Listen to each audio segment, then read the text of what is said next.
এখানে একটি রওনা হইছে। কত বছর কাকা, কতদিন নিলেন? ৯৭,০০০ টাকা দিয়ে একটি দেশাল জাতের ষাঁড় গরু কিনে নিলেন, অনেক সস্তা। দেখতে পাচ্ছেন ৯৭,০০০ টাকা দিয়ে গরুটা কিনে নিলেন। আর গরু যে যারা কিনে নিলেন ওনারাই বলতেছে যে গরুর দাম অনেক সস্তা যাচ্ছে আজকে হাটে। ঈদের আগের দিন লাভবান যে কিনে নিবে সে অবশ্যই খুশি, কারণ হলো যে কম দামে পাচ্ছে। আর যারা প্রান্তিক খামারের মালিক যারা গরুগুলো বিক্রি করার জন্য নিয়ে এসেছে তারা অবশ্যই অল্প টাকা পাচ্ছে এবং অনেক গরু বেশ হয়ে যাচ্ছে, দেখতে পাচ্ছেন।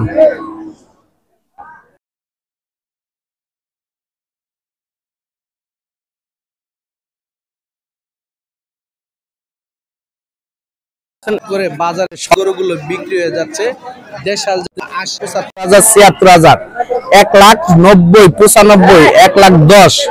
এই যে একটা ষাঁড় গরু কত বেচা হলো? ৬৮,০০০ টাকায় বিক্রি হয়ে গেল, কালো কালারের একটি ষাঁড় গরু। আর এই যে আরেকটি দেখাচ্ছি যে শাহিওয়াল জাতের ষাঁড় গরুটি, এটা কত বিক্রি? কাকা এটা কত বেচা হইলো? ৭৬,০০০ টাকা। দেখতে পাচ্ছেন যে আজকের হাটে ৫০,০০০, ৬০,০০০, ৫২,০০০, ৭৬,০০০ টাকার ভিতরে গরুগুলো বিক্রি হয়ে যাচ্ছে। এই যে দেখতে পাচ্ছেন যে আরো একটি গরু রওনা। আজকের হাটে কত বিক্রি হইলো? ৮০,০০০। দেখতে পাচ্ছেন এই দেশাল জাতের ষাঁড় গরু ৮০,০০০ টাকা। এক এক করে গরুগুলো নাইলতাবাড়ি গরু হাট থেকে এই গরুগুলো বিক্রি হয়েছে। নাইলতাবাড়ি নন্নি গরু ছাগলের হাট থেকে গরুগুলো ৮০,০০০ টাকা।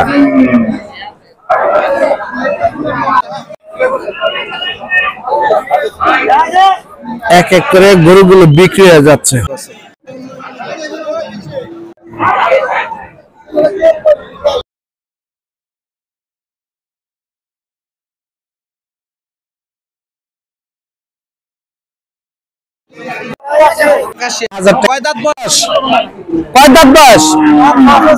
দাঁত ফাঁক হয়েছে, বয়স হয়েছে, কুরবানির বয়স হয়েছে ৮১।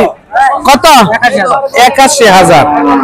দেখতে পাচ্ছেন এটা রওনা সহ ৮২,০০০ টাকা খরচ করতে পারে। দেখতে পাচ্ছেন ৮১,০০০ টাকা রওনা সহ ৮২,০০০ টাকা দিয়ে দেশাল জাতের ষাঁড় গরুটি কিনে নিলেন। দেখতে পাচ্ছেন লাল বাজারে আনছে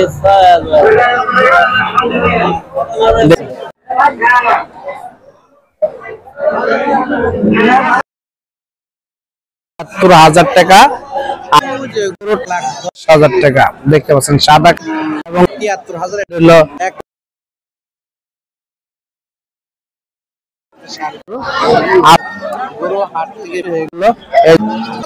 ভাই ৭৩,০০০।